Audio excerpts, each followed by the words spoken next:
What's up guys, Everything Apple Pro here, and in light of the boring update today, I wanted to show you guys something that's been on my list for a while. So 10 things that Apple took from the iOS 9 jailbreak and implemented it into their iOS 10 release. Now, I'm not saying these are exactly 100% stolen, just maybe inspired a little bit. Apple likes to do that from time to time. So to begin with, something that looks good but was inherently on the jailbreak first, and that is the colored control center toggles. So these first appeared on the Apple Watch, so it's hard to say that Apple copied them, but they were certainly available on a jailbroken device first. On the jailbreak, it's known as cream. It's the jailbreak tweak, and this is what it looks like. So for some devices, it's faded out. I don't know why that happens, but this is what it's supposed to look like. Basically, 100% representation of what's currently seen on iOS 10. Very interesting. So next up, I wanted to mention the control center as a whole. I mean, look at the design itself, rounded, floating with borders, and this is just another Cydia tweak that mimics that effect, but it was available first. Now it's a more compact version of the control center. 2, it has another page on it from which the media controls are available. Not only that, but there is album art and it looks so similar to Apple's version. So it's very useful. I gotta say, I'm very glad Apple added it, but I cannot help but think that it was definitely inspired by this tweak. I mean, just look at how similar the whole layout is. But I certainly do think that Apple's version is better. It's a little bit more functional and a little bit easier on the eyes, even though it takes up more space. Now, next up is 3D touch toggles in the control center, something that was definitely available first on the jailbreak. It's now available on iOS 10 on every bottom row icon. In iOS 9 on the jailbreak, it was available even on the top icons, but on the bottom, I would say it's even a little bit more useful as it's not just a shortcut, it can actually change the settings from within here. And not only that, of course, it's more functional on the top row. You can click them as well, so you have so much more additional functionality. Wouldn't be surprised if Apple added more later. And by now, we should all be familiar with Apple's new look for the notifications. So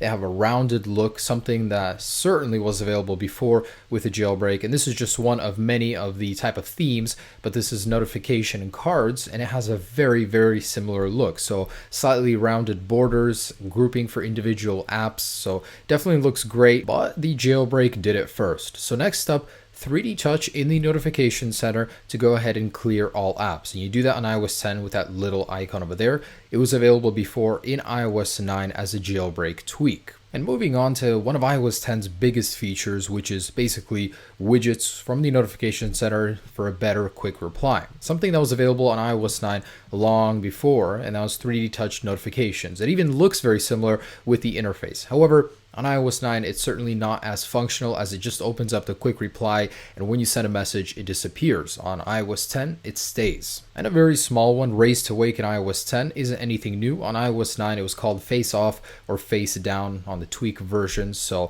pretty much achieves the same effect. Apple's has a little transition on it. This one is a little bit more sudden, and you can actually program it so it'll go ahead and lock from anywhere and bring you right back into there without the lock screen. And a really neat feature I'm very glad Apple brought over is the repositioning of the camera swap button. It would even be better if Apple just did the double tap that's on Snapchat, but this works, and I'm glad they finally brought it over as it was available first on iOS 9. And another feature introduced in iOS 10, which is individual read receipts, was available first through a jailbreak tweak called Selective Reading. So this one would allow you to filter your contacts and allow, individual people to go ahead and receive your read receipts, or just completely stop it for people you don't know, unknown numbers. And the dark mode in the clock application, we could have done that before using night mode or Eclipse 3. Now it's unknown whether or not iOS 10 will receive a full dark mode by the end of the beta release, but either way, iOS 9 jailbreak had it first. And a much smaller one, Apple finally allows us to hide our own apps. By using hide apps on iOS 9 jailbreak or even before, you could do that through the system pane. So you can go ahead and select quickly all of the applications you want to filter. And what's better is if you wanted to bring them back, it was much easier than going into the App Store and re-downloading them. So certainly more useful and something that's in iOS 10 that was available long before. So guys, I'm not trying to complain or anything. I'm very glad Apple brought these features over. In fact, Apple does them better in most cases. They're more stable. They actually support these features and will update them with time, unlike many app developers or tweak developers. So thanks so much for watching, guys. Just a little video.